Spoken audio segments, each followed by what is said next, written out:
Quero te convidar de novo, de nós, impormos as mãos uns sobre os outros e com humildade clamamos para que o Espírito Santo se manifeste de novo. O derramar de ontem foi ontem, a unção de ontem foi sobre a noite de ontem. Todos nós saímos daqui quebrados, saímos daqui completamente contritos, ao mesmo tempo desafiados, mas nós precisamos, para a continuidade, revelação do alto, revelação do Espírito Santo. Precisamos de colírio que vem sobre nossos olhos, precisamos de libertação para que as algemas que têm prendido nossos pés e mãos sejam desfeitas. Oh Senhor, toda enfermidade, todo aleijado, todo paralítico seja curado espiritualmente em nome de Jesus, para que a igreja seja saudável, o corpo de Cristo seja um corpo saudável, pronto para obedecer, pronto para ouvir, pronto para realizar, a mão imediatamente pronto para se estender. Senhor Jesus, vem continuar operando em cada um de nós a tua obra maravilhosa, a tua obra de libertação, de cura e de restauração. Vem, Senhor Jesus, opera em nossas vidas, nós te clamamos diante de ti. Derrama-te, Senhor Jesus, derrama-te, Senhor Jesus. Ora comigo um pouco em línguas, pode orar em línguas sem te preocupar com a interpretação. O Espírito está clamando dentro de ti, clamando por liberação.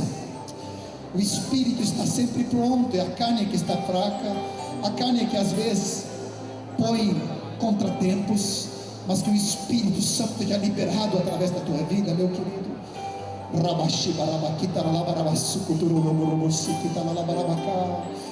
Oh, aleluia, aleluia, aleluia. Há um óleo descendo do trono de Deus.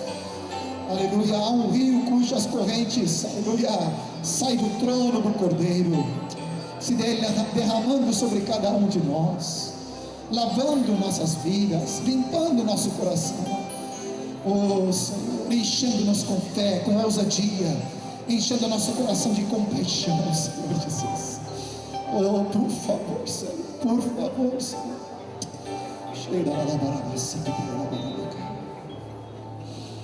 Muito obrigado, Senhor. Aleluia. Com expectativa santa, Senhor, queremos continuar dentro da tua palavra e queremos revisar essas verdades fundamentais, para que a tua verdade venha nos libertar e verdadeiramente seremos livres, livres para trazer libertação a outros, para sermos instrumentos úteis para a tua glória, Senhor Jesus. Muito obrigado, Senhor Jesus. Graças te damos. Aleluia. Podemos sentar um pouco. Quero te pedir a máxima atenção. Vamos revisar rapidamente o que vimos ontem e depois, com mais calma e pausadamente, entrarmos no capítulo de hoje. Essa palavra toda vai estar certamente na segunda-feira, vai estar na página da igreja em São Vicente. Podemos colocar também na igreja em Porto Alegre, para que vocês possam baixar esse programinha chamado Flash, que dá para executar, e assim você possa reter toda a palavra. A maioria dos textos já estão ali, mas alguns que vamos acrescentando, você vai anotando. Amém? Mas preste bem atenção. Ontem o Senhor nos levou com tanta graça, tanta unção, que fui surpreendido pelo Senhor, carinhosamente, pelo cuidado dele por nós. Ele sempre nos surpreende, ele sempre vai muito além do que possamos pedir. Foi em fraqueza e total desespero, assim como de novo hoje estamos. Tudo dependemos dele, e é ele que traz revelação. Mas estamos falando sobre a missão da igreja, e a igreja toda ela em missão. Uma clareza qual é o foco da igreja, qual é o alvo, qual é o propósito, e toda ela como um só corpo caminhando nessa direção. Nisso nós começamos a rever algumas verdades básicas de que Jesus Cristo teve um corpo físico estando aqui na terra. Vimos o texto de João 1,14 que fala que o Verbo tomou carne, se transformou em homem. Com esse corpo físico aqui na terra, Jesus, ele morreu pelos nossos pecados, morreu na cruz para nos salvar. Com esse corpo ele ressuscitou. É claro que agora num corpo transformado e glorificado, e com esse corpo glorificado ele foi exaltado, e ele está assentado à destra de Deus Pai. Vimos juntos o texto de Atos 2, 22 a 36, onde essas verdades, as verdades do Evangelho, as verdades de Cristo, estão todas ali nesse texto, nessa pregação de Pedro: morte, ressurreição, exaltação e o senhorio glorioso de Cristo Jesus. E o Senhor nos levou a esmiuçarmos de novo um pouco mais sobre o governo, sobre a autoridade suprema de Jesus. Por que isso? Porque nós, como corpo de Cristo aqui na terra, precisamos ter a mesma atitude que houve em Jesus. Quando Jesus veio à terra, ele se ofereceu, ele transformou o corpo dele, a pessoa dele, como um instrumento útil, hábil, habilitado, pronto para toda boa obra que Deus, o Pai, quisesse usar. O texto que vimos foi o texto de Hebreus 10, onde Jesus, ao entrar no mundo, dizia: eis aqui estou, corpo me formaste, eis aqui estou para fazer a tua vontade. Ou seja, o Pai encontrou no Filho um corpo que em tudo era ali obediente, sempre disposto. Quando precisava tomar a cruz, Jesus já estava tomando.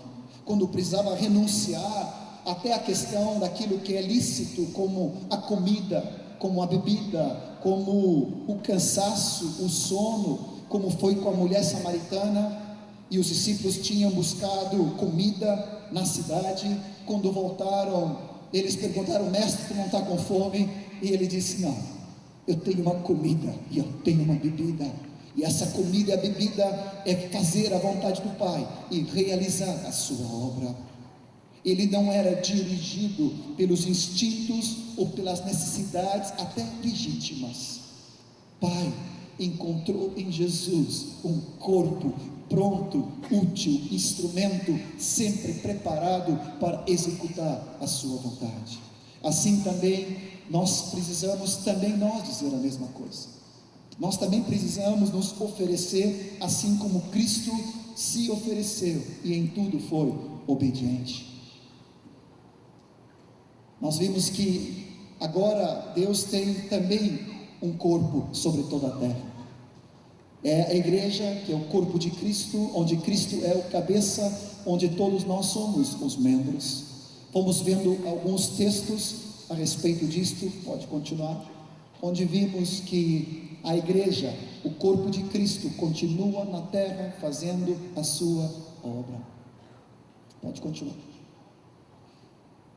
Vimos o texto de Romanos, texto de Coríntios, falando a respeito desse corpo de Cristo, que somos nós aqui na terra.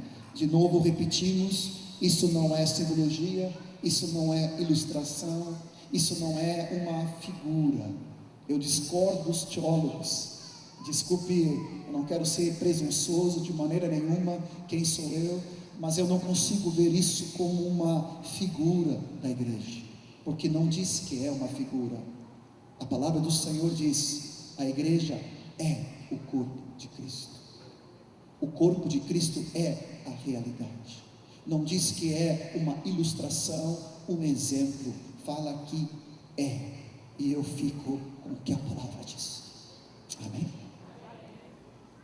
Dessa forma, nós precisamos compreender qual é, com clareza, a missão de Cristo aqui na terra. E Cristo veio ao mundo com uma clara missão. Pode continuar. Ele veio salvar e buscar o perdido.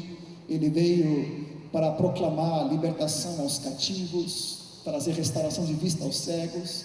O texto de Lucas 4,18 é tão claro. Ele veio para proclamar o ano aceitável do Senhor. Ele veio para proclamar o evangelho do reino, veio para curar os enfermos, veio para ensinar nas sinagogas. Ele veio para fazer discípulos, aleluia, e ele veio para desfazer toda a obra de Satanás. Jesus sabia muito bem com que propósito ele veio aqui na terra. Ele foi enviado pelo Pai. Deus, o Pai, amou o mundo de tal maneira que enviou o seu Filho ao mundo. Cristo Jesus percorria todas as cidades povoadas. Ele andava de cidade em cidade, de aldeia a aldeia, e Deus nos levou ontem a sublinhar: é necessário que eu também vá a outras cidades. Havia um sentimento de urgência, um sentimento de missão, um sentimento de clareza e de objetividade sobre o reino de Deus. Tem que alcançar cada cidade, aldeia e povoado. E eu, como filho de Deus, como corpo de Cristo Jesus físico, o seu corpo físico aqui na terra, ele cumpriu toda a missão do Pai, em Jerusalém, em Judeia, em toda a Galileia. Vimos também a restrição de Jesus, porque Deus deu uma ordem através de Cristo e os seus 12 e os seus 70 discípulos de irem às ovelhas perdidas de Israel.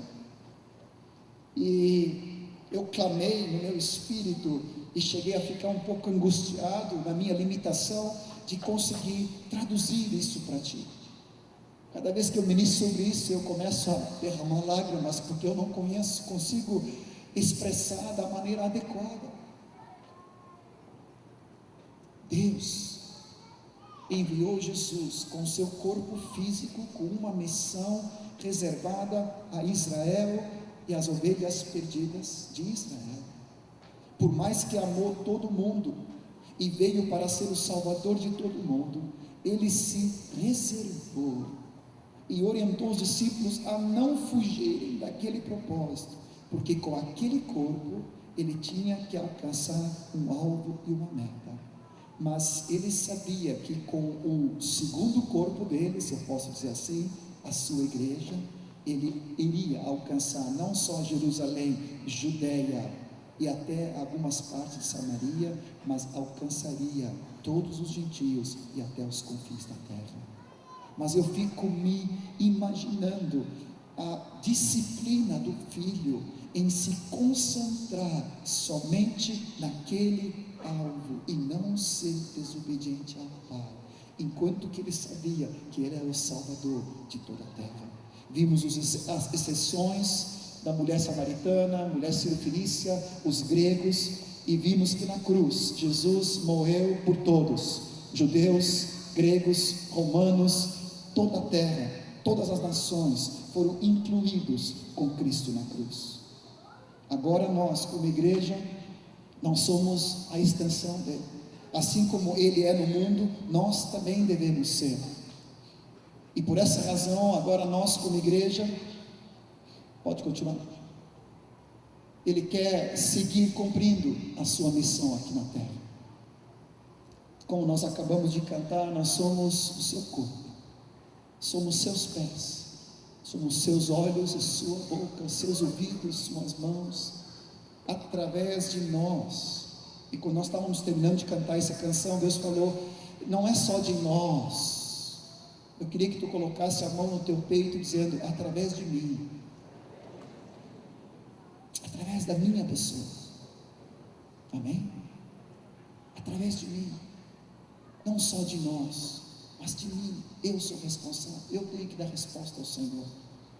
O Senhor quer seguir buscando os perdidos, Ele quer continuar se achegar aos pecadores, Ele quer continuar entrando na casa dos que sofrem, Ele quer continuar anunciando as boas novas do reino, Ele quer continuar a curar os enfermos, Ele quer continuar a libertar os oprimidos do diabo, Ele quer continuar a consolar os aflitos. O coração dele está para servir os necessitados, aleluia, dar de comer aos famintos, e acima de tudo, e em tudo isso, chamar homens e mulheres para serem seus discípulos. Essa é a missão de Jesus, não mais restringida a uma nação, a um povo, mas através do seu corpo coletivo, do seu corpo espiritual, do seu corpo multiforme, sabedoria de Deus, com a insondável riqueza de Cristo através do seu corpo que somos nós. Ele tem esse propósito. Você diz amém? Até aqui nós chegamos ontem. Alguns de vocês não puderam estar e quis fazer essa recapitulação para que você pudesse entrar já no fluir, mas eu queria te desafiar de tu pegar a gravação, porque houve ontem um óleo, houve ontem uma unção, que é impossível reproduzir por meio de um programa que você baixa do computador. Você precisa beber, você precisa ser quebrantado, contrito, chegar ao ponto como muitos que se ajoelharam aqui ontem, rendendo as suas vidas para serem os pés, as pernas, as mãos, a boca, os olhos e o coração de Jesus. Posso orar contigo de novo? Nós derramamos o nosso coração diante de Ti, Senhor, e clamamos pela continuidade da Tua revelação. Clamamos pelo Teu Espírito que vem inundar a nossa vida, enchendo o nosso coração de graça, de fé e de unção. Clamamos diante de Ti, Senhor Jesus. Derrama-te, Senhor Jesus. Manifesta-te, Senhor Jesus. Opera em cada um de nós. Nós clamamos diante de Ti, Senhor. Por favor, Senhor, que dessa forma, Senhor, haja em nós abundância de revelação do Teu Espírito Santo. Por favor, Senhor, por favor, Senhor, por favor, Senhor. Clamamos por revelação do Teu Espírito, em nome de Jesus. Quero começar nessa tarde com 4 afirmações muito fortes que nós precisamos ter como clareza, como nossa tarefa de todos os membros da igreja do corpo de Cristo, da igreja que está em missão. Essa missão, conforme o plano de Deus, não é tarefa de alguns, não é tarefa de alguns poucos. Infelizmente, por séculos, a igreja ficou amarrada e aleijada, e ela perdeu o seu potencial e a dimensão de poder que existe dentro da igreja, porque apenas alguns poucos tiveram revelação de que todos nós somos sacerdotes. A primeira verdade é de que cada redimido, cada salvo, cada discípulo é de fato um sacerdote de Deus. Eu sei que praticamente todos nós já vimos isso, já conhecemos isso, temos conhecimento, mas eu quero te convidar, através de uma viagem na linha do tempo, já ministrei isso para alguns aqui, você receba revelação do clamor de Deus, através dos séculos e dos séculos, o clamor de Deus, para que tu e eu entendamos finalmente que cada um de nós é sacerdote, e nada mais pode nos impedir de nós executarmos a missão para o qual Deus tem nos chamado todos. Vem comigo para uma linha de tempo. Você pode me acompanhar. Não copie agora, só me acompanhe. Nós estamos aqui na linha do tempo, do menos infinito ao mais infinito. Isso é uma brincadeira, porque não existe, tá? Nem menos nem mais, tá? É o infinito. Mas dentro da linha de tempo agora, se você percorrer comigo até Êxodo, você não precisa abrir, só olhe comigo, Êxodo 19, versículos 5 e 6, nós estamos falando de 1400 anos aproximadamente antes de Cristo. Isso significa há 3.500 anos aproximadamente atrás. Olha qual era desde lá o propósito eterno de Deus. Agora, pois, se diligentemente ouvires a minha voz e guardares a minha aliança, então sereis a propriedade peculiar entre todos os povos, porque toda a terra é minha. Vós me sereis reino de sacerdotes, vós me sereis nação santa. São essas as palavras que falarás aos filhos de Israel. Muitos de vocês conhecem o episódio que está em Números 11, 29, quando Josué, o discípulo xodó, de Moisés, cheio de gana e de ciúme, chega lá para Moisés e fala daqueles que tinham sido chamados, os 70 anciões, e 2 tinham ficado fora do arraial, mas igualmente foram cheios de espírito e começaram a profetizar. E o Josué chegou para Moisés: não é bom isso, proíba eles. E eu fico só imaginando a cara de Moisés para Josué, falando: discípulo querido, tu não está entendendo nada.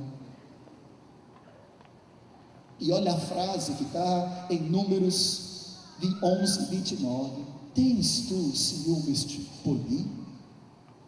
Oxalá, tomara que queira eu que todo o povo do Senhor fossem profetas, e que o Senhor pusesse o seu espírito sobre eles. Ali, eu sempre digo, é como se a eternidade, é como se Deus abrisse uma janela e revelasse o seu próprio coração.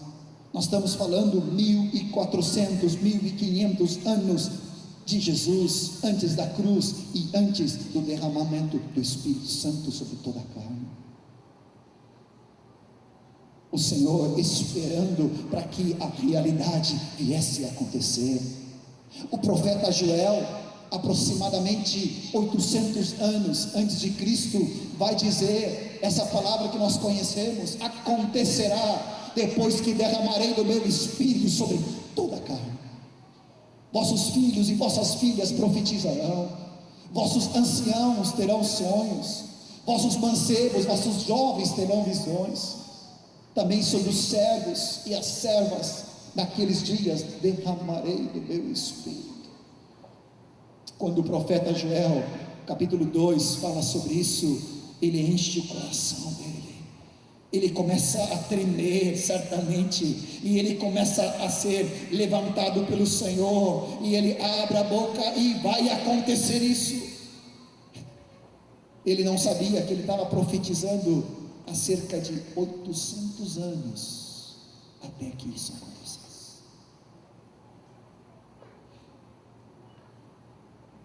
Em Atos 1:8, Jesus fala para os seus discípulos: recebereis poder ao descer sobre vós o Espírito Santo, e sereis minhas testemunhas, tanto em Jerusalém, como em Judeia, como em Samaria, e até os confins da terra. Recebereis o meu Espírito que vai operar em vocês e fazer a minha vontade, e vocês serão minhas testemunhas, meus sacerdotes, com consciência clara da vocação que vos tenho chamado. Atos 2:17, quando ele fala sobre isso, quando Pedro agora se levanta no dia do Pentecoste, e ele cumpre a palavra profética de Joel, ele diz: sim, acontecerá nos últimos dias, diz o Senhor, derramarei do meu espírito sobre toda a carne. Vossos filhos, vossas filhas profetizarão, vossos jovens terão visões, vossos velhos sonharão. Não há mais alguns eleitos, escolhidos, especiais. Todo o meu povo é especial. Em 1 Pedro 2, nós conhecemos a palavra. Agora Pedro, no final da vida dele, ele escreve para a igreja que está na dispersão, na Capadócia, na Gália, no Ponto, na Bitínia, e ele disse para todas aquelas igrejas: não esqueça. Nós estávamos falando sobre isso lá em Piracicaba, alguns dias atrás. Certamente Pedro toma a pena e começa a escrever: vós sereis raça eleita, e não somente sereis, mas vós sois.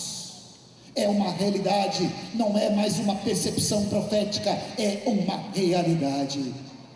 Vós sois raça eleita, sacerdócio real, geração eleita, nação santa, povo, propriedade exclusiva dele, para que anuncieis as grandezas daquele que nos chamou das trevas para a sua maravilhosa luz. Vós que outrora não erais povo, mas agora sois de Deus, que não tínhamos alcançado misericórdia, mas agora temos alcançado. Eu consigo ver o clamor do apóstolo Pedro, clamando de novo: não esqueçam. Por mais de 1500 anos aproximadamente, o Espírito afirma e diz para a sua igreja. E Pedro, no século I ali, ele clamava para que aquelas congregações, comunidades locais, nunca deixassem de ter essa revelação. Cada discípulo é um sacerdote. Apocalipse 1, 5 e 6 fala da parte de Cristo Jesus. Ele é a fiel testemunha, o primogênito dos mortos, o princípio dos reis da terra, aquele que nos ama e pelo seu sangue nos libertou dos nossos pecados e nos fez reino e sacerdotes de Deus o Pai. Aleluia. João já estava na ilha de Patmos, João já estava em exílio, mas ali para a sua igreja, a igreja já estava começando a entrar heresias, entrando situações que estavam querendo roubar da parte da igreja a consciência de que todos nós somos sacerdotes.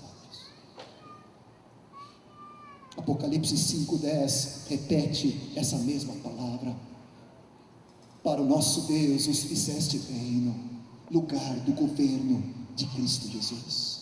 Os fizeste sacerdotes, eles reinarão sobre a terra, sendo os meus ungidos.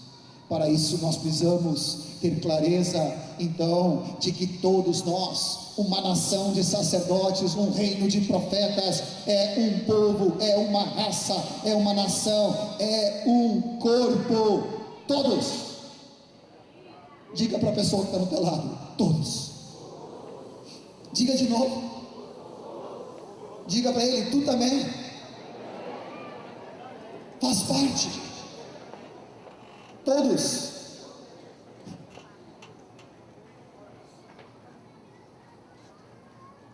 Já se passaram 1900 anos desde que Pedro e João escreveram pelo Espírito. Já naquela época, no século I, no final dele, entrou uma doutrina que se chamava dos Nicolaítas. Apocalipse 2:6 e também versículo 15, abra comigo. Eu chego a tremer quando eu leio sobre isso. Apocalipse 2 fala das igrejas de Apocalipse. Versículos 5 e 6. Lembra-te de onde tu caíste, arrepende-te, volta às práticas das primeiras obras. Se não venho a ti, te moverei do teu lugar, do teu carcereiro, do teu candeeiro, caso não te arrependas. Tens contudo a teu favor que odeias as obras dos Nicolaítas, as quais eu também odeio. Eu te confesso que quando eu li isso pela primeira vez, e segunda e terceira, eu fiquei escandalizado com Deus, porque eu sempre pensava que Deus é amor, e me entenda bem, Ele é, mas tem coisas que Deus odeia. E se Deus odeia, eu também devo odiar. A palavra fala, Salmo diz que Deus odeia aquele que faz divisão, semeia contendas, fofoca e dissensões entre os irmãos. Deus odeia. Deus odeia o repúdio, aquele que desfaz a aliança com a mulher da sua mocidade. Deus odeia. É forte. A palavra diz que Deus odeia a obra dos nicolaítas. No versículo 15, ele diz que tenho também contra aqueles que sustentam o ensino, a doutrina dos nicolaítas. O que seria isso? Eu não quero fazer uma doutrina, não quero fazer uma exegese teológica. Creio, Moisés tem nos ensinado sobre isso, e outros comentários também que eu tenho lido. Significa aqueles que fazem distinção entre o povo, laos, povo, separação entre clero e os leigos, entre os sacerdotes e entre o povo, entre aqueles que são especiais, chamados para o ministério, os grandes homens de Deus e o povo. O Senhor diz, preste atenção, queridos, Ele odeia aqueles que fazem distinção, daqueles que andam dessa forma e daqueles que ensinam. Deus tem misericórdia. Ou seja, toda postura e ensino nosso, fazendo separação de uma classe, de uma maneira, alguns especiais, alguns vocacionados, alguns que são os grandes servos de Deus, os ungidos, e nós os outros. Eu sou povo, eu vim para assistir o culto, os ministérios especiais. Não, e tu? Eu não sei bem quem eu sou. Está amarrado em nome de Jesus. Não é essa a palavra que vocês têm recebido de nós desde os primeiros dias. Essa palavra que eu estou falando aqui, eu falei no primeiro encontro, quando eu vim aqui em São Vicente, 90 aí, 95, 96.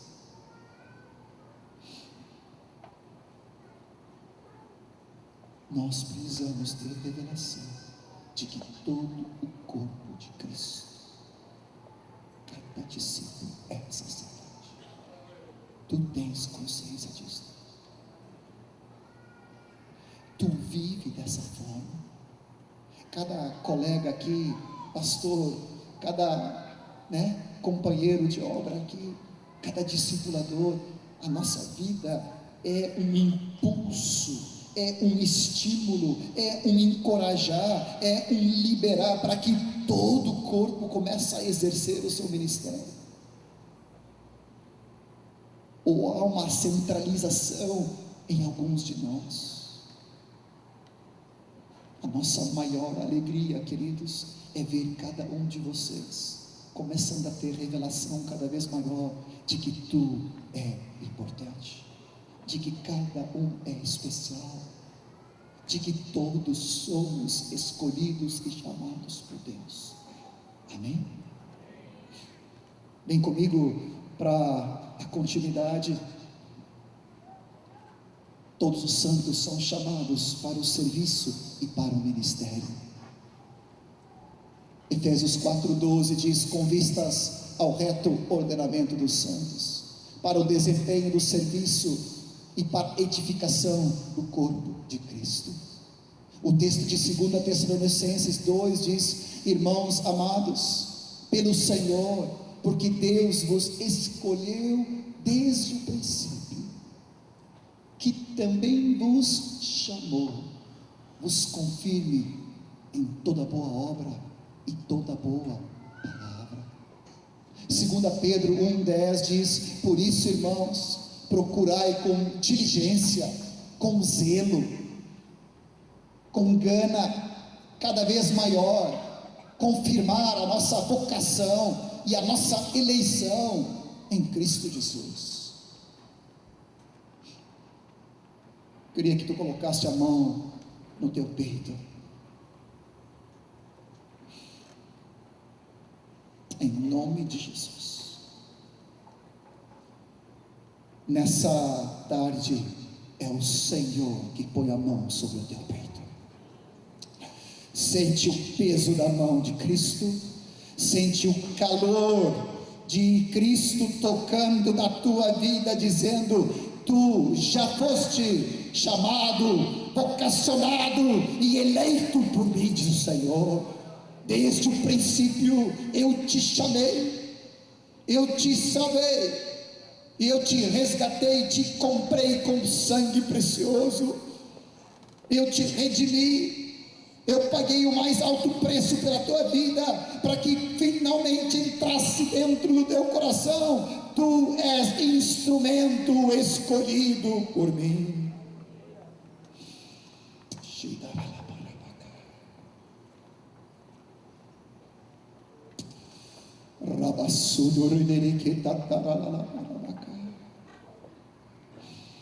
Seja tocado pelo Senhor nessa tarde.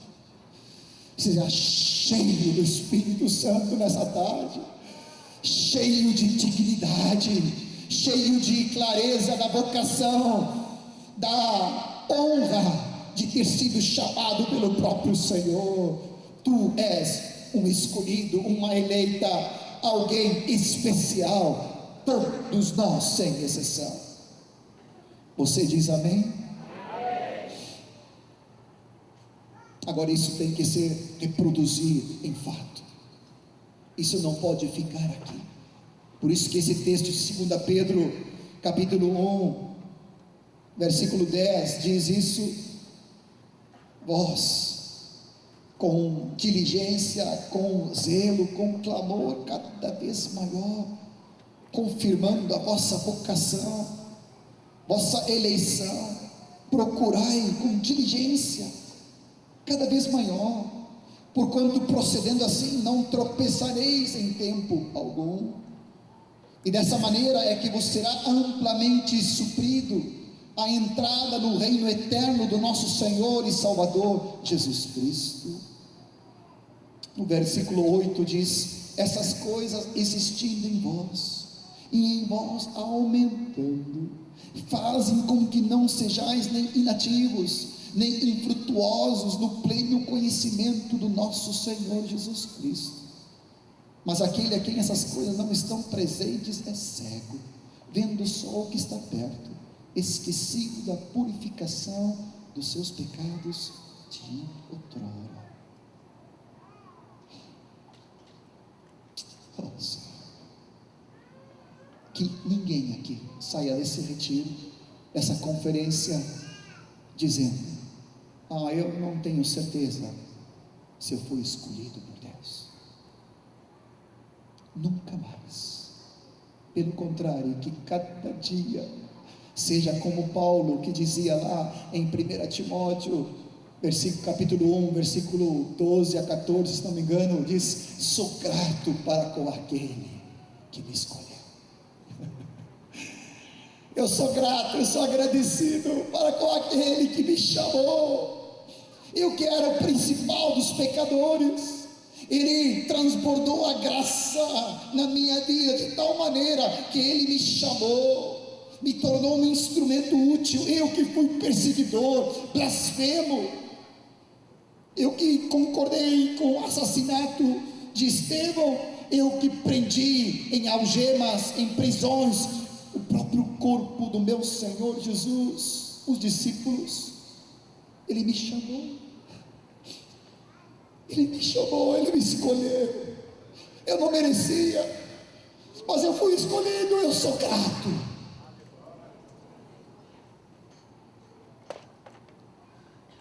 Tem que mexer, tem que exalar pelos teus poros, tem que incendiar teu coração, a tua mente, tem que tomar posse do teu coração. Eu sou grato para com aquele que me escolheu. Eu fui chamado, escolhido para esse ministério. Em terceiro lugar, todos nós que temos sido reconciliados com Deus, temos recebido o ministério da reconciliação. 2 Coríntios 5 fala: tudo provém de Deus, que nos reconciliou consigo mesmo por meio de Cristo, e Ele nos deu esse ministério da reconciliação, nos confiou a palavra da reconciliação, de sorte que nós somos embaixadores de Cristo Jesus, em nome dEle.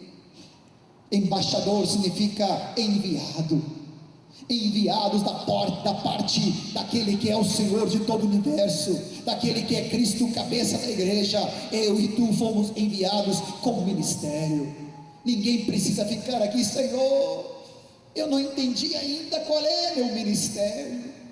Ai meu Deus, tem pessoas que passam a vida inteira orando, jejuando, pesquisando qual é que será meu dom ou meu ministério. Aqui todos sabemos já que Deus já nos revelou. E se não caiu a ficha ainda até o final dessa pregação, se não cair a ficha, não vou fazer, não vou cair na carne. Eu ia dizer: vou jogar esse microfone na tua cabeça. Eu vou pular em cima da tua cabeça aqui, de cima desse negócio aqui, e eu vou te agarrar pelos cabelos se tu tens. Não vou fazer isso. Meu ministério tem que ser no espírito, não na força da carne. Te abraçar e te olhar nos olhos e dizer: querido, tu foste já chamado. Na tua vida o ministério de reconciliação. Não despreze, acolhe.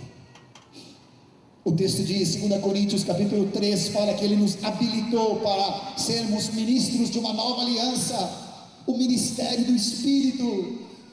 Temos, pois, tal esperança, servimos-nos de muita ousadia no falar. Oh Senhor Jesus, como nós somos agradecidos a Ti, Senhor Jesus. Em quarto lugar, cada ramo deve dar fruto. Temos aprendido isso. João 15, ele fala que nós chegamos a Cristo sem fruto, e na verdade só com frutos negativos. Mas depois começa uma caminhada santa, começamos a dar os primeiros frutos, fruto do Espírito e fruto de vidas. E Ele vai nos limpando, e Ele vai trabalhando em nós, Ele vai nos purificando para que haja mais fruto ainda. E depois Ele começa a gerar em nossas vidas. Quanto mais nós morremos para nós mesmos, mais fruto vamos gerar em Deus. Outro dia estava falando com um querido discípulo lá em Porto Alegre. Ele estava com uma cara de borocochô. Não sei se tu sabia que isso é português. Ele estava com uma cara.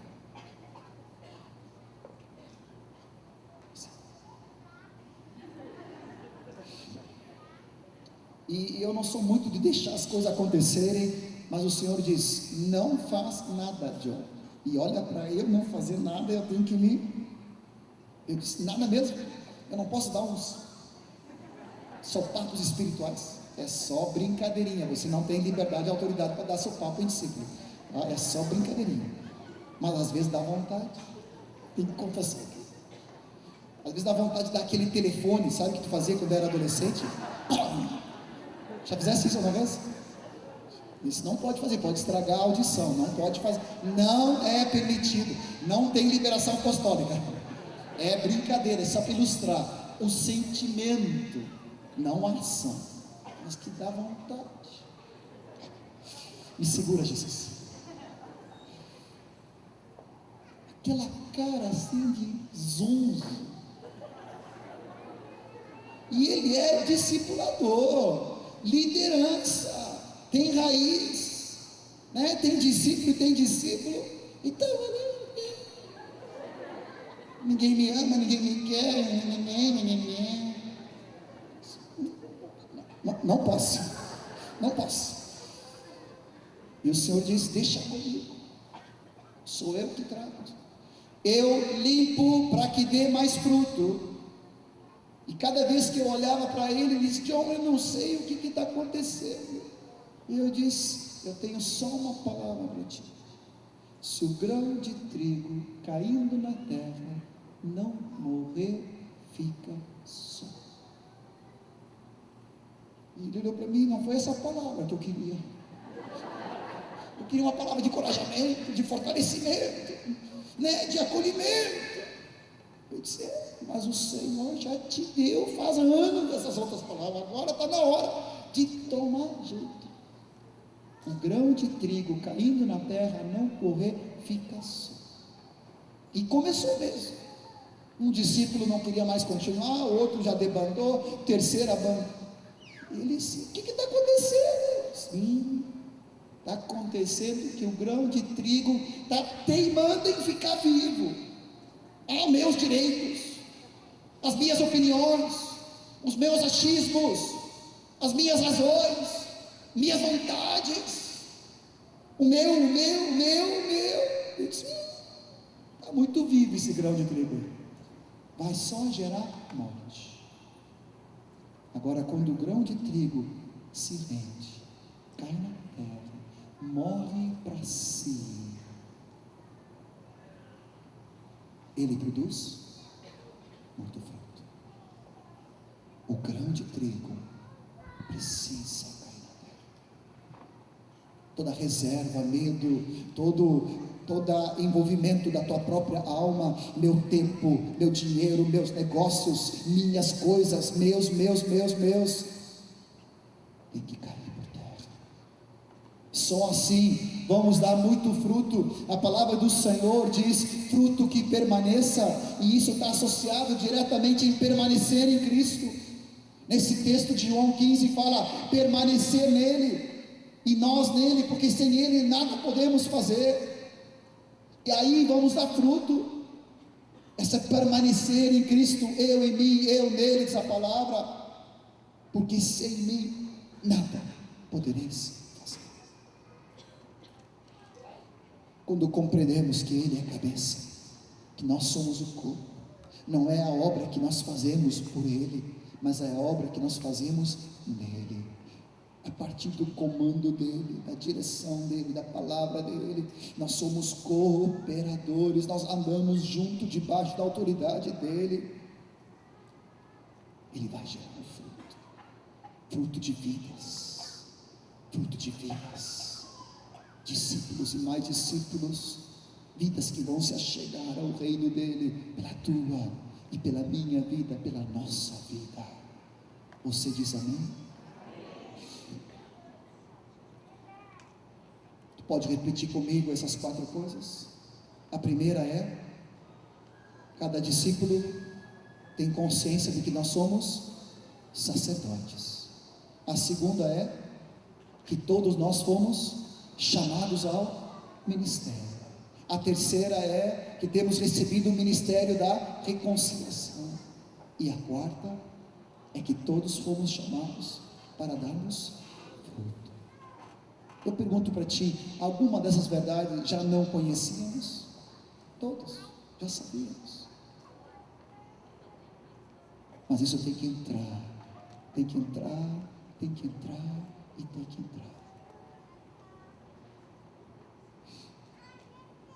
Continuamos um pouco mais. Efésios 4, 11 a 16. Texto tão conhecido de todos nós. Abra comigo. Eu gosto sempre do João Nelson, que diz: por conhecer, vamos ler. Efésios 4, eu vou começar lendo do versículo 7. E a graça foi concedida a cada um de nós, segundo a proporção da medida de Cristo. No original, segundo o metro do dom de Cristo. Quando ele subiu às alturas, levou cativo o cativeiro e concedeu dons aos homens. Ora, o que quer dizer subiu, senão que também havia descido até as regiões inferiores da terra? Aquele que desceu é também o mesmo que subiu acima de todos os céus para encher todas as coisas. E Ele mesmo, Jesus, Ele concedeu uns para apóstolos, outros profetas, outros evangelistas, outros para pastores e mestres, com vistas, com foco ao retordenamento, aperfeiçoamento dos santos, para o desempenho do seu serviço, para a edificação do corpo de Cristo, até que todos cheguemos à unidade da fé, do pleno conhecimento do Filho de Deus, da perfeita varonilidade, à medida da estatura da plenitude de Cristo, para que não sejamos mais como meninos, agitados de um lado para o outro, levados ao redor por todo vento de doutrina, pela artimanha dos homens, pela astúcia com que induzem ao erro, mas seguindo a verdade em Cristo, em amor. Olha a junção, verdade, amor, amor, verdade. Cresçamos em tudo, na verdade, e cresçamos no amor, naquele que é o cabeça, Cristo, de quem todo o corpo, bem ajustado, consolidado, pelo auxílio de toda junta, segundo a justa cooperação de cada parte, efetua seu próprio aumento, para a edificação de si mesmo em amor. Preste bem atenção. Quem determina os dons?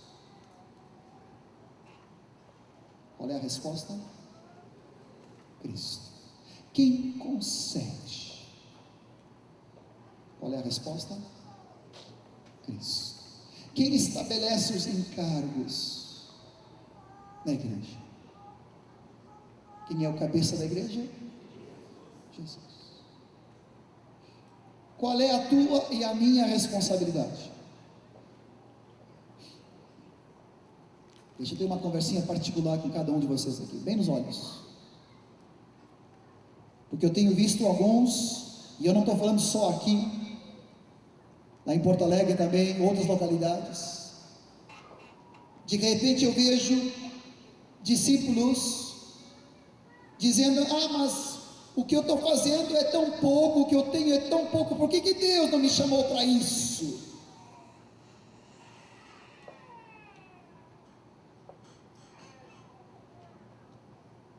Como se no reino de Deus houvesse uma escala, uma carreira de encargos ou de cargos.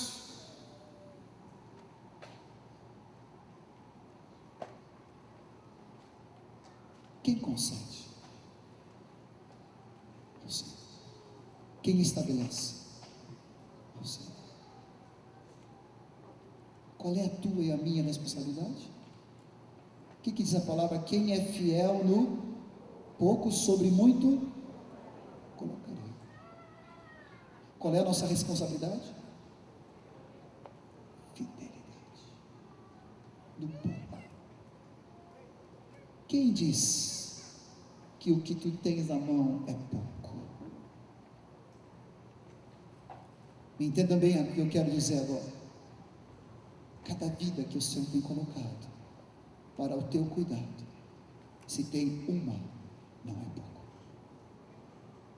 Se tem duas, se tem três, se tem um rebanho, se tem uma igreja na tua casa que é do Senhor, se Deus te estabeleceu com os seus dons no meio da igreja, se Ele te deu esse ministério profético que é de todos, mas se Ele deu para ti esse ministrar profeticamente com cânticos, com música ou com dança, não despreze. Se Ele te deu dom de serviço e te deu um encargo como diácono, valorize o que Deus já está fazendo na tua vida. O que Deus vai fazer cabe a Ele. Se vai fazer, cabe a Ele. Eu vou dizer de novo: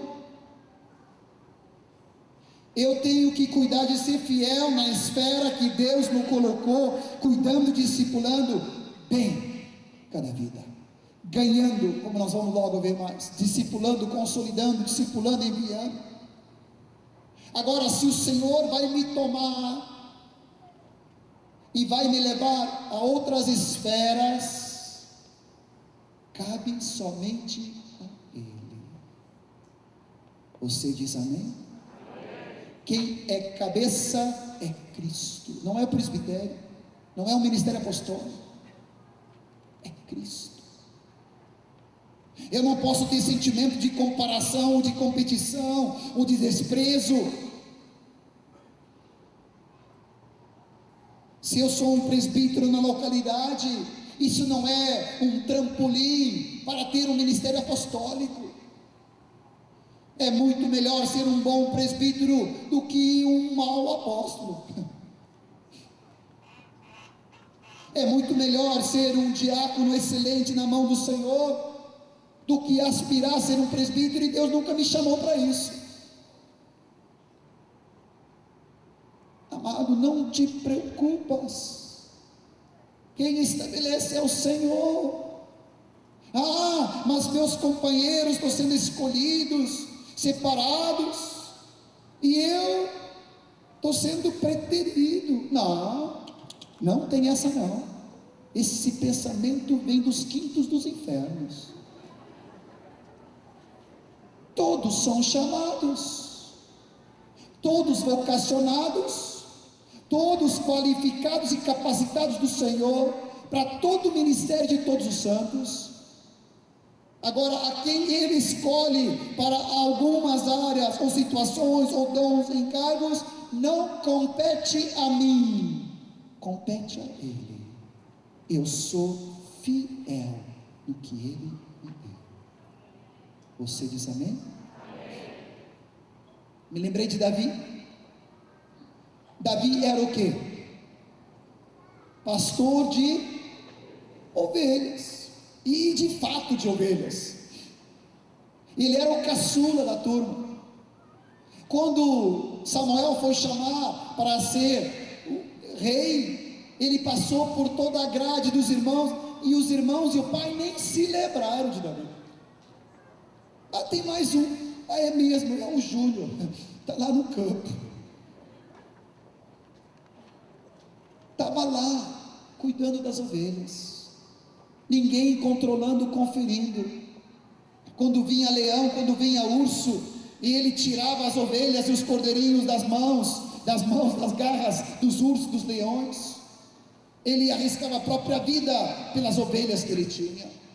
E a palavra de Deus diz: por causa que eu vi a tua fidelidade, eu te tirei das ovelhas do teu pai e te coloquei como pastor em Israel. Por quê? Porque ali, com aquelas ovelhas, ele foi fiel. Ele enfrentou urso, enfrentou leão, enfrentou sede, enfrentou fome, enfrentou desprezo, enfrentou esquecimento, rejeição, até dos irmãos e até do pai. Mas ali Deus não esqueceu, olhou para um coração que estava servindo a ele, disse: esse guri é bom, esse aí é 10. Nele eu vou poder confiar, não só ovelhas,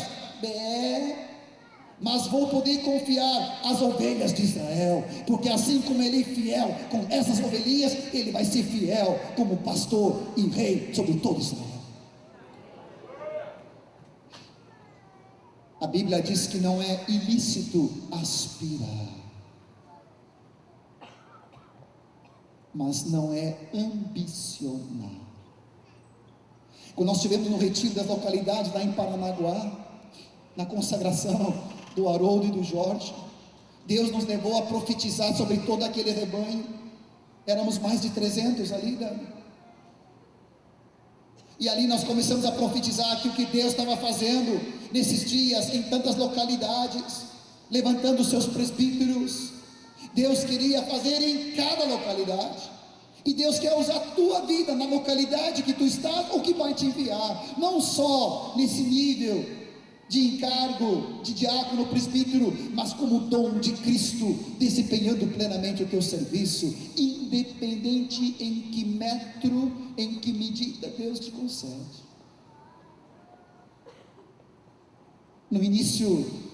No final da década de 80, início da década de 90, quando por descuido eu fui no lugar de Moisés, em Rondônia,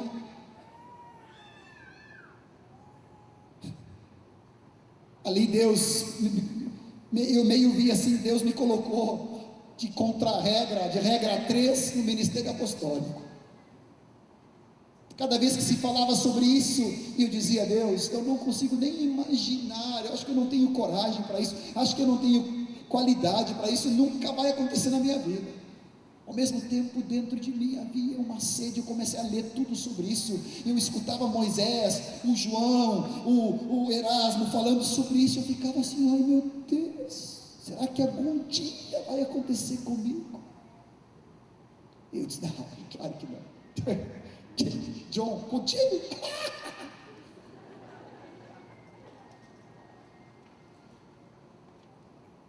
Mas ao mesmo tempo, dentro de ti havia um sentimento, uma impressão do Espírito: Senhor, eu não ouso nem pensar, mas eu quero ser fiel em onde e o que tu colocares na mão.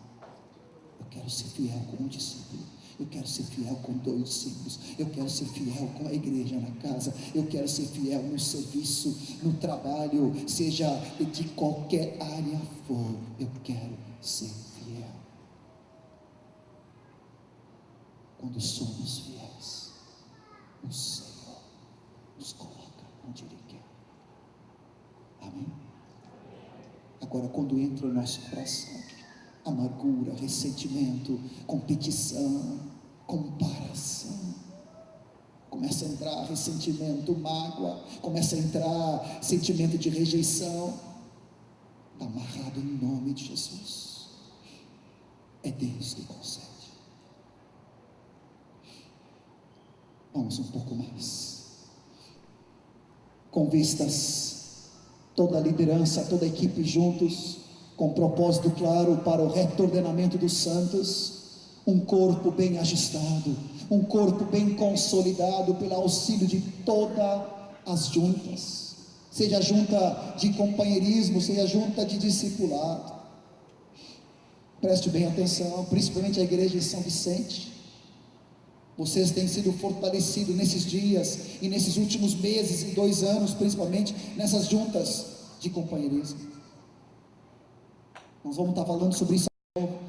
São 337 juntas, se não me falta o registro que nós falamos ontem. O Beda está fazendo assim.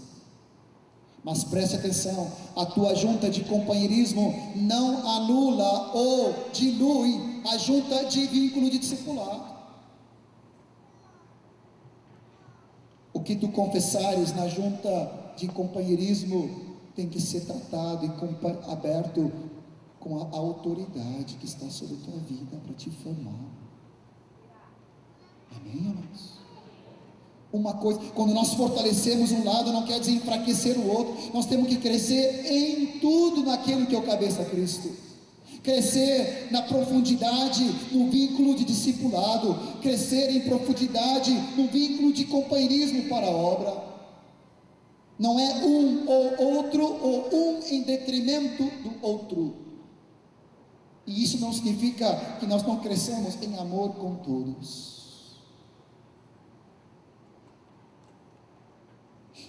Para o desempenho do serviço de quem? O serviço dos santos, para que haja a justa cooperação de cada parte, como testemunhas, nesse serviço de juntas e ligamentos, para que haja a edificação do corpo de Cristo.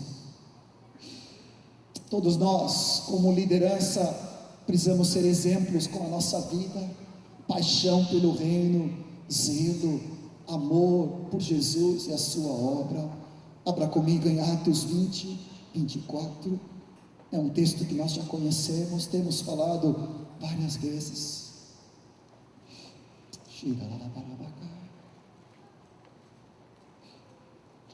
Em nada, diz Paulo, considero a vida preciosa para mim mesmo, contanto que complete a minha carreira, complete o meu ministério, que recebi do Senhor Jesus, para testemunhar o Evangelho da graça de Deus. Mesmo Paulo, em Filipenses, capítulo 1, versículos 20, vai dizer que em nada ele considera a vida preciosa.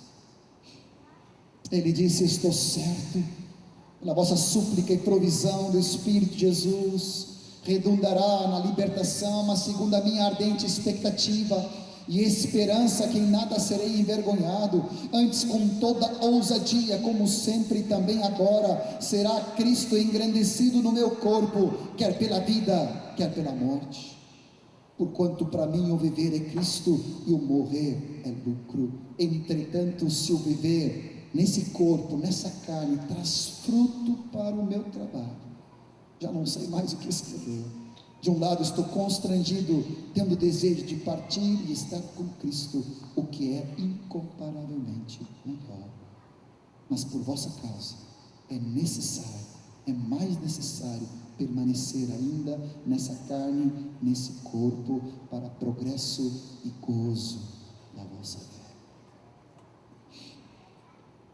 Todo o nosso trabalho como liderança, não como alguns especiais ou escolhidos, como superiores ou como uma classe, não, mas como homens e mulheres juntos, para que haja um ordenado corpo de Cristo. Cada discípulo afinado dentro do corpo, em juntas e ligamentos, para que quando Cristo cabeça dizer, estende a mão se estende. Quando ele diz pé, caminha, a perna ande, a perna começa a andar. Quando ele diz mão, impõe a mão para a cura. O corpo de Cristo em São Vicente, em Santos, em Guarujá, em Praia Grande, em cada localidade aqui, se estende com mão poderosa, porque a mão de Cristo está pronto para obedecer.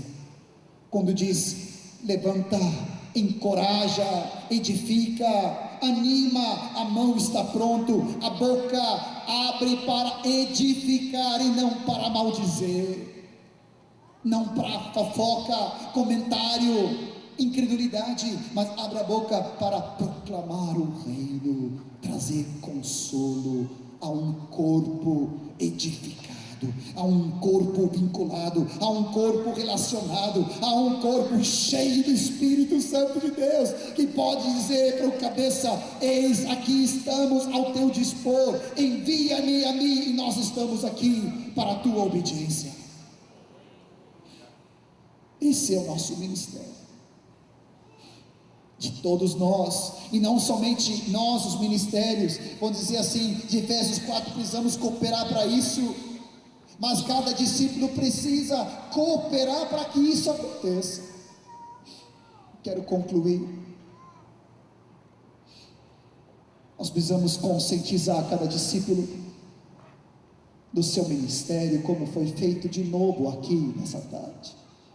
Nós precisamos equipar com todos os recursos do reino, como o Dani e os queridos têm falado incansavelmente, de todos os recursos do reino de Deus, da palavra de Deus, do evangelho do reino, da oração, da pessoa do Espírito Santo, dos dons de ministério, de todas as atitudes do discípulo, de renunciar, tomar a cruz, perder a vida, negar a si mesmo, recurso da santidade, de andar na luz. Tu não pode dizer: eu nunca ouvi sobre isso. Você está sendo equipado, mas amado, preste atenção, tu tem que cooperar com esse equipar de Deus. Deus tem levado a nós a nos relacionar em juntas e ligamentos, a formar esse corpo. Mas essas juntas e ligamentos não é para ficar em tititi, pipipi, papapá, cacacá. Estão entendendo, né? Tem um cílio fora do lugar aqui.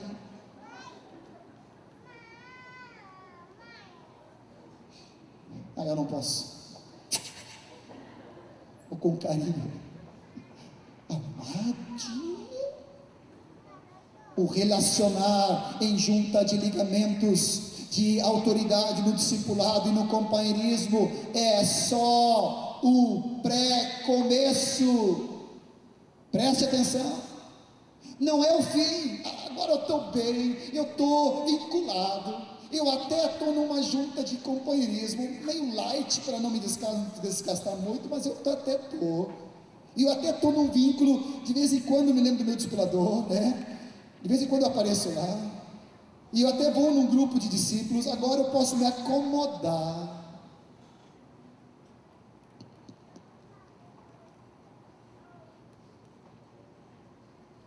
Amado, o ordenar no corpo é só o começo. É formar a estrutura básica santa de Deus, para que haja um corpo que funcione, que ande, que caminha. Não haja mais uma febre aftosa, tá certo isso? A febre aftosa dá na língua e dá nos pés, tá certo? Minha lembrança? A igreja está com febre aftosa, não abre a boca para proclamar e não consegue andar para anunciar o evangelho. Temos que trazer cura. Valeu todo estudo de agronomia, né? Temos que abrir a boca, temos que ter os pés livres para caminhar por toda parte fazendo bem, proclamar e denunciar, proclamar o reino e denunciar as obras do inimigo.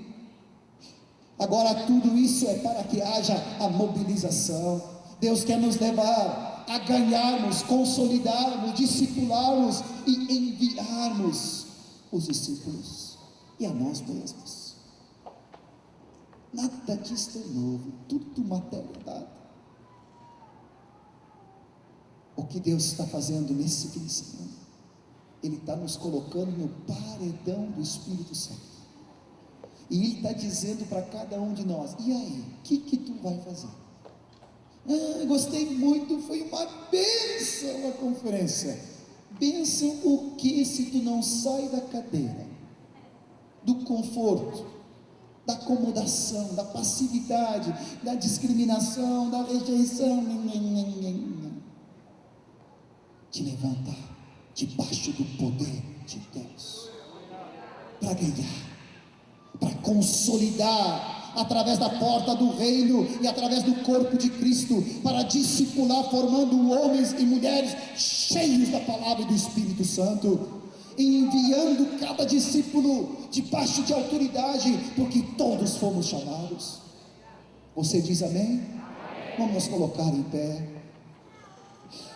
Oh Senhor Jesus, amanhã, se Deus permitir, na primeira parte concluímos essa palavra. Por favor, não perca. Oh Senhor Jesus, por favor, Senhor Jesus, levanta as tuas mãos. Oh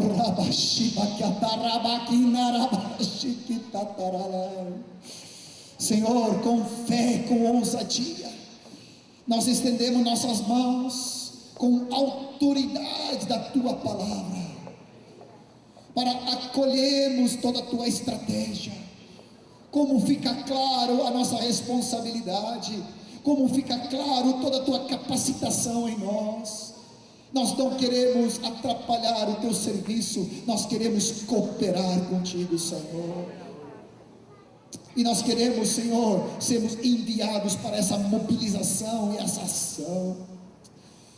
Enche-nos da tua graça nessa tarde, Senhor. Oh, aleluia, Senhor. Enche-nos com o Espírito Santo e poder e graça. Leva-nos à clareza do teu ministério.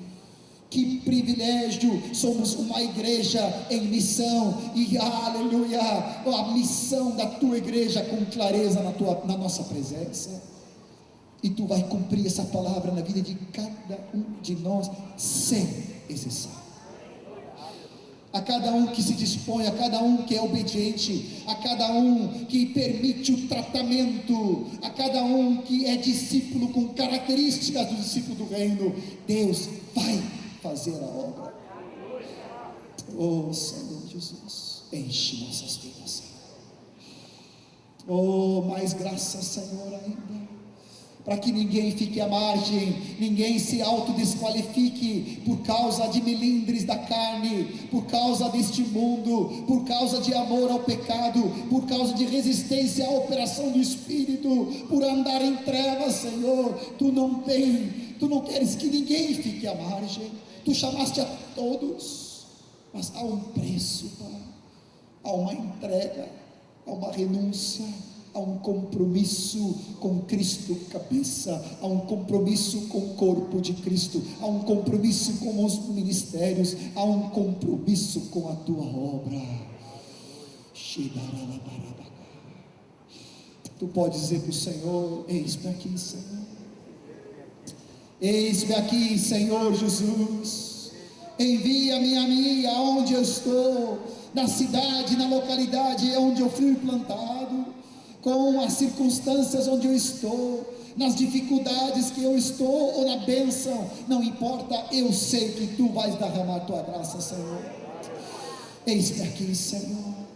Me chamaste para testemunha, me chamaste para ser teu ministro, me chamaste para pregar o evangelho do reino, para curar enfermos, para ensinar, aleluia, para proclamar libertação aos cativos, para fazer discípulos assim como Jesus. Agora é Jesus em mim e eu nele, e eu permaneço nele, a sua obra permanece em mim, e por isso eu quero dar muito fruto, Senhor, fruto para a tua glória. Oh Jesus, aumenta a tua medida em cada um de nós. Nessa tarde, aumenta a tua fé em cada um de nós. Oh, obrigado, Senhor Jesus. Obrigado, Pai. Graças te damos. Aleluia. Eu não sei bem qual é a continuação que Asaf vai nos trazer logo mais, depois do intervalo, mas eu gostaria que tu ficasse meditando nessa palavra. O Senhor está mexendo conosco, e nessa santa lavagem cerebral, de que nós somos seus pés, somos suas mãos, somos sua boca e seus olhos. Continua meditando nessa palavra, continua aguardando em Deus toda a capacitação e toda a graça que Ele já tem te dado, para que aquilo que o Senhor quer fazer na tua vida, tirando barreiras, tirando trevas, tirando mentiras, tirando resistência à tua própria morte, no sentido de preservar a tua vida, começa a oferecer ao Senhor, para que não haja mais atrapalhações na tua vida, Ele possa fazer uma obra limpa e completa através de cada um de nós. Amanhã nós continuamos, se Deus permitir, em nome de Jesus.